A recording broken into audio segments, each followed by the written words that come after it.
Nation speaks, अब बोलेगा हिंदुस्तान। कांग्रेस सरकार के 6 महीने के कार्यकाल पर विपक्ष लगातार हमलावर है। विपक्ष ने सरकार को हर मोर्चे पर फेल बताया है। विपक्ष के नेता जयराम ठाकुर ने कांग्रेस सरकार को आड़े हाथों लेते हुए कहा कि 6 महीने के कार्यकाल में प्रदेश में अव्यवस्था का माहौल बन चुका है। नेता प्रतिपक्ष जयराम ठाकुर ने कहा कि कांग्रेस सरकार वित्तीय प्रबंधन करने में पूरी तरह से फेल हुई है। सरकार 1000 करोड़ के ओवरड्राफ्ट में है। सरकार में आर्थिक बदहाली के बावजूद 6 CPS बनाए गए, लेकिन सरकार नए रिसोर्सेज जनरेट नहीं कर पा रही। उन्होंने कहा कि हमीरपुर सबऑर्डिनेट बोर्ड भंग करने के बाद 1 महीने से लंबित भर्तियों को कराने में सीएम असफल साबित हुए हैं। स्टाफ सिलेक्शन कमीशन में जिस प्रकार का एक विषय आया कि वहां पर पेपर लीक हुए हैं, और हमने उसी वक्त कहा कि जो अगर आपके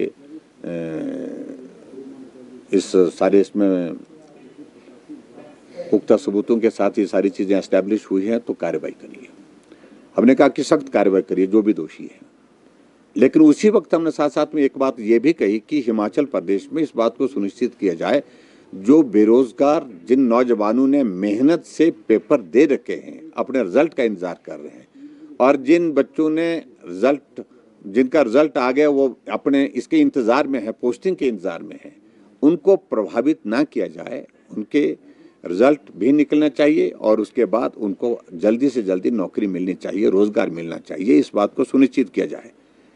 उस वक्त मुख्यमंत्री ने कहा कि 1 महीने के अंदर कर देंगे, फिर बाद में कहा कि 3 महीने के अंदर कर देंगे। आज तो अब 6 महीने गुजर गए हैं।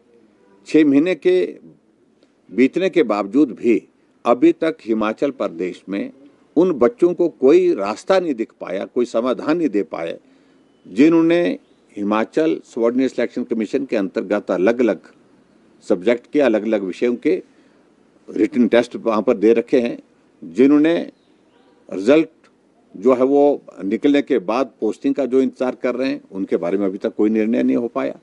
तो ऐसे में कहना आसान होता है, लेकिन करने में कठिनाई आती है। जो उत्साह में उन्होंने जो बातें कह दी, उस वक्त बहुत अच्छा लग रहा था कि नई सरकार बन रही है और सबको लग रहा था कि भी बहुत अच्छा हो रहा है। लेकिन आज 6 महीने बीतने के बाद हिमाचल प्रदेश में मैं कह सकता हूं कि बेरोजगारों की अगर हम बात कहें, एक भी बेरोजगार को रोजगार देने में सफल नहीं हो पाई प्रदेश सरकार।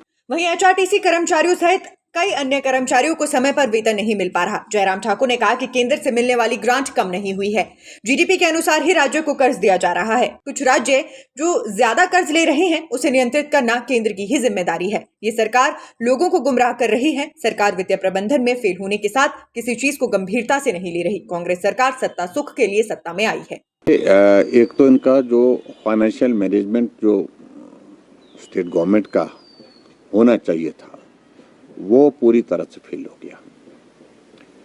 और दूसरी बात, ये किसी चीज को गंभीरता से ले ही नहीं। ये सत्ता का सुख भोगने के लिए आए हैं।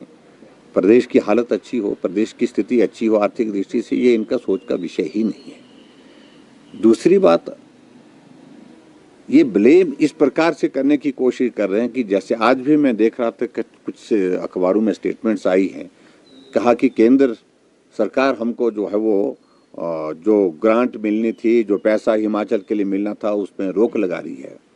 मैं इस बात को कह रहा हूँ, जिम्मेवारी के साथ कह रहा हूँ, ना ही कोई ग्रांट रोकी गई है और ना ही विकास के लिए जो योजनाएं चल रही हैं, ऑनगोइंग जो स्कीम चल रही है, जिसमें फेजेस में फंड्स का फ्लो आता है, ना ही उसको बाधित किया गया है, प्रभावित किया गया है।